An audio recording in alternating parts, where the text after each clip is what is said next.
About to join the Zoom meeting. Wish me luck. Hello? Hey JC, my name's Jake. I'm with HR. I know we haven't met before, but unfortunately I do have some tough news to share. Okay, is my manager joining? Yeah, unfortunately your manager is unable to join, and JC, due to a restructuring, your role has been impacted and we've decided to part ways with you. Is this based on performance? Like, what about the 50 million we just raised? Yeah, unfortunately I can't go into details. Like I said, your role has been impacted by the layoffs. I'd love to walk you through the severance package. Hold on. We have been recently reviewing the performance of all of our team members, and we have chose a pool of people that we actually feel are underperforming. Well, historically, looking at your targets and how you've been performing, you're actually 77% below. Yeah, but historically, as you're talking, I was hitting way above target. I'm still on 102%. That's not underperforming. I'm still making the company a hell of a lot of money. We're concerned about the downward trend. I mean, you were, of course, overperforming in the early days, but as that seems to be going, less and less at the moment, we're very concerned that might continue to the point where you're actually severely underperforming and costing the business money. I'm sorry, this doesn't seem legitimate in the slightest. When you look at the actual spreadsheets, we can see that back in November, you hit 197%. And 102 that you're on currently is really severely damaging for the company. We're losing a lot of money because you're not working as hard. You don't want to stay overtime and help your other team members. You're suddenly like, yeah, it's 7 p.m. I need to clock out. This isn't proper teamwork. Can I just say that I work a lot of overtime. I work in the evenings. When my children have gone to bed, I actually sit down and do work as well. Like, you can't say that I'm clocking out early. I'm actually working more hours than I should. What you think is your best is not what's the best for the company. We have other people who are actually pulling the 60 hours, making sure the projects are way ahead of the deadlines. Our clients are happy. And you're the only person who actually sends the report within 5 minutes of the deadline. There's no time for us to review and make sure if there's any additional changes. To me, it feels like you're slacking. I don't understand why my line manager isn't in this meeting. I don't think my line manager has any issues whatsoever with my performance. This is no concern for Ms. Chan. Ms. Chan is on annual leave today, so we've just decided to go ahead and have this meeting because every additional day that we keep you on costs us money. You've not even given me any notice.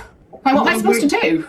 We're giving you a notice right now, aren't we, Paul? This is under the terms of your contract. If you do actually read the small print, you will find that the company does reserve the right to give a shorter notice period due to underperformance and lack of standards. Out of the goodness of my heart, I think we can pay her for extra week. An extra week? We're not horrible people, are we? So they laid off 19,000 people at my former employer today. I got laid off from there last year, and I worked there for 24 years. And something about today, like, I handled my layoff quite well. I mean, I'm not saying I wasn't sad or didn't have any emotions. Of course I did. After 24 years getting laid off, that sucks. But I kind of have handled it pretty well emotionally, specifically. I've been like a lot better at navigating it than I thought I would be. But today, like a year plus later, seeing the announcement today of 19,000 people losing their jobs, and not only that, they decimated the benefits package for the people that are still there. And I have a feeling they're going to cut people's pay and all kinds of stuff, which is just horrible. And it enraged me in a way today that I can't even explain how angry I was. I worked in my backyard on some landscaping for like 2.5 hours. I cut my hand. I broke my power washer. I aggressively pruned a lot of trees in my backyard. But when I finally kind of came down and, relaxed and chilled out a little bit and felt the rage dissipate, it was the news articles, the news articles and the comments from the C-suite that enraged me, because it's sort of like basically the emperor has no clothes. And I know I wasn't the only one working there that raised the flags on certain things. It just have a bad taste in my mouth about the whole thing today, and I'm feeling really sad about people losing their job in a job market that already sucks shit. Corporate greed. 2 thumbs down. I told you guys I was let go today after 20 years. No reason given. No conversation. No one called me. Just a shitty formal letter. And then I found out that someone I thought had my back was holding the knife. And that's got me kind of shaken. I can be, despite my snarky nature, I can be naive sometimes, and I didn't see it coming. Feeling pretty down. The dogs are helping, of course. They always do. Hi guys. I have 6 fosters right now, and I'll keep doing this, and I feel like once I get over this, I'll be in a better place overall. I just kind of need some help getting through this hurt. So if you have any advice or just words of support, I would really appreciate. Hello friends, welcome back to my YouTube channel. Thank you so much for clicking. Kindly subscribe to this YouTube channel. So in today's video, I want to talk about the massive layoff of women. Like a lot of women, like they've lost their jobs, guys. Like there's a lot of layoffs.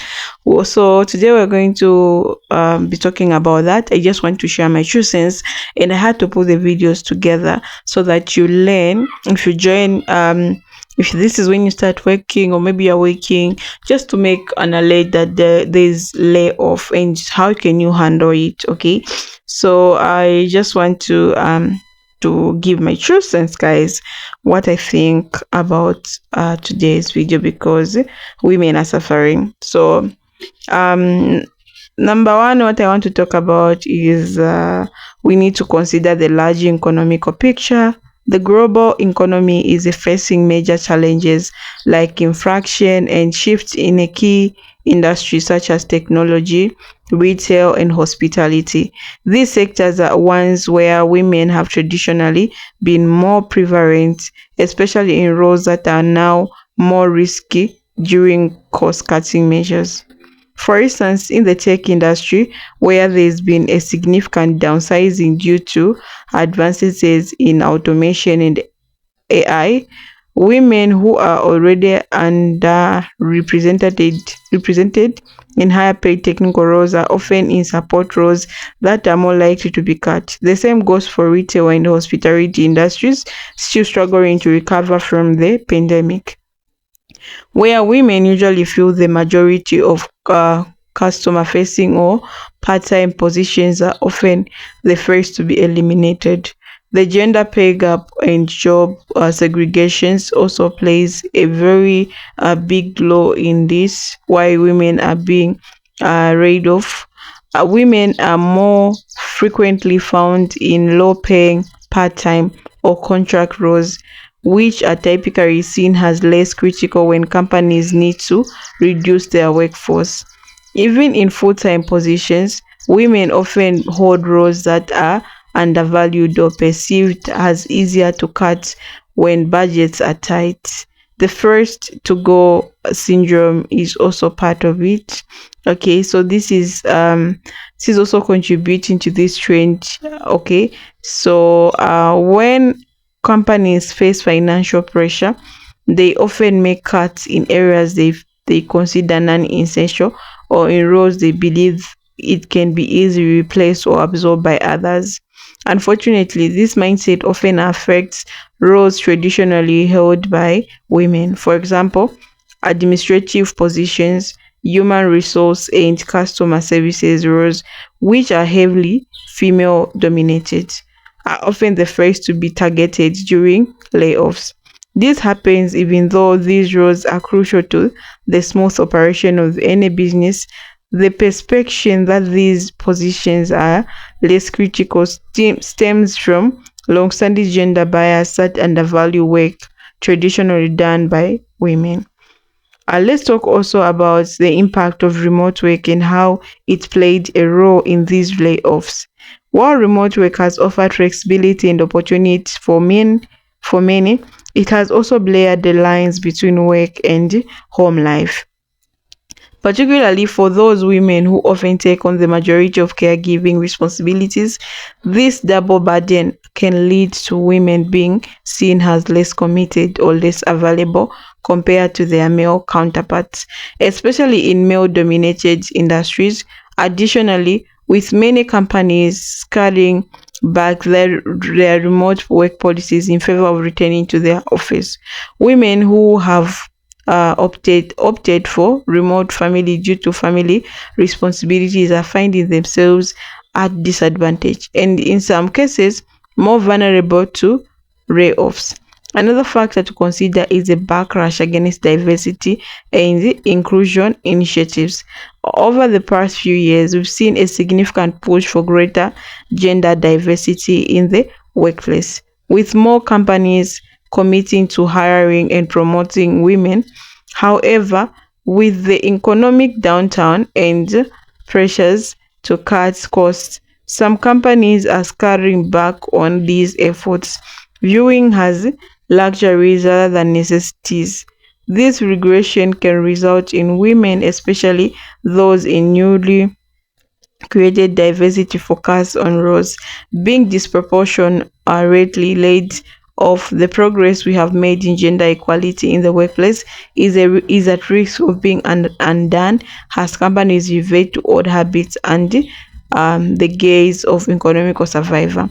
The long-term consequences and what can be done is also another point. Okay, so this is also contributing to this trend. What can be done to address it?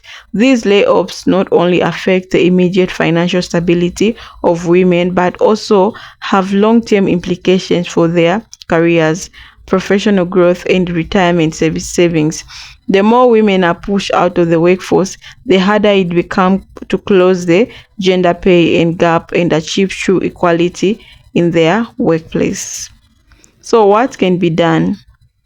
It's crucial for companies to recognize the value of roles where typically hold and to reset the age to make cuts based on outdated gender bias. It's also important for women to advocate for themselves and each other in the workplace. And for those in leadership positions, it's vital to continue pushing for diversity and inclusion as core component of business strategy, not just nice to have initiative. So the layoffs we are seeing in 2024, the result of a complex mix of economic pressure, persistent gender bias, and shifts in workplace dynamics. While these trends are concerning, they also highlight the importance of continuing the fight for gender equality in the workforce.